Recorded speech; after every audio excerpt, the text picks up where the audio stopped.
Good morning, everyone. I'm Pastor Craig, and it's time for the kids' time. In these summer days, now that we are officially in summer, we take time to celebrate our graduates, especially our graduates from high school. We celebrate our graduates from college, especially those students who've had their school years interrupted by this pandemic. We take time to celebrate the milestones of our young people who are starting daycare or who've graduated from daycare and are moving to preschool, and our preschoolers who have graduated from there and are moving to elementary school. We celebrate our elementary students who are moving to middle school, and we celebrate our middle school students who are heading to high school and beyond. I reflect fondly on my time as an elementary school student. I love to learn to read. I love to learn from my teacher. I love to teach myself new things, and I love to learn from my friends. One of the things that I loved more than anything was that time of day where we got to go out for recess. We got to be in the sun if it wasn't raining. We got to be away from all of the many rules of the school day, which were important, but it was incredible to be able to be free with our friends, to make up new games, to be creative, to sing songs, to swing on the swing set, to feel that rush and whoosh of playing with gravity in that way. And we love to make each other laugh. But if I'm being most honest, time on the playground wasn't always happy or fun.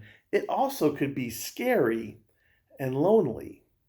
If someone called you a name that then other kids started to call you, that could be horrible and did feel horrible. If someone decided to be mean to you and to pester you and you couldn't get away from them, that was horrible. If someone or a group excluded you, oh my gosh, it just felt empty and sad. When we have freedom, sometimes we hit God's mark and we experience a joy that is connected when we are loving to our neighbor, when we create community, and when we can grow from the connections that we make with our friends. But in the midst of that freedom, there can also be destructive forces, things that seek to separate us. Now, one thing I want to talk to you about today, as St. Paul did today in today's letter to the Romans, he talked about freedom that was God-centered, that was truly freedom that moved us to be able to free in God, versus the freedom that can be destructive, those temptations that we have to be mean or to hurt other people or to be exclusionary. And some of that isn't just linked to the playground. We see that in social media. We see that in middle school and high school with people excluding other people, being mean, or just plain bullying people. It is that destructive freedom that Paul wrestles with, that Paul moves us to find ways to get centered in God, to find freedom in God, and to find new life. Because when we hurt other people and separate each other, it's like being in death, Paul says. I want to share with you a story that I heard on National Public Radio. And it was about a group of teachers who noticed something. They noticed that some kids got separated out from others. And if they got teased for a long time, it didn't just continue for 1 year. It oftentimes went for many years. And they started to try to respond to that separation as the kids got older, but they realized that they needed to intervene earlier as the kids were younger. They decided to start with the youngest class, the kindergartners, and they had a rule.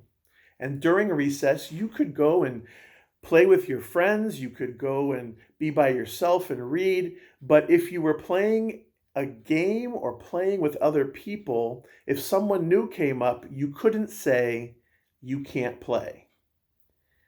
You couldn't say, "You can't play."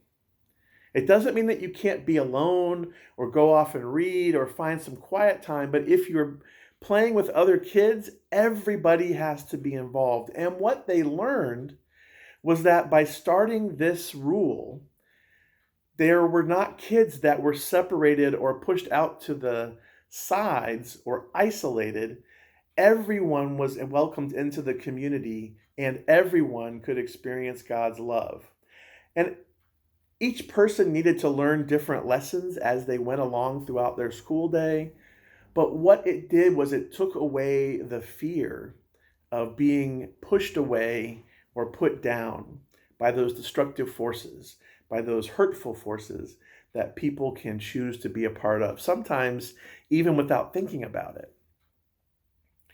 As we think about those places in our lives where we need to find ways to share God's love and create God's community, may we be able to look at the big picture, to find rules that help people express their freedom while also creating a safe place for everyone.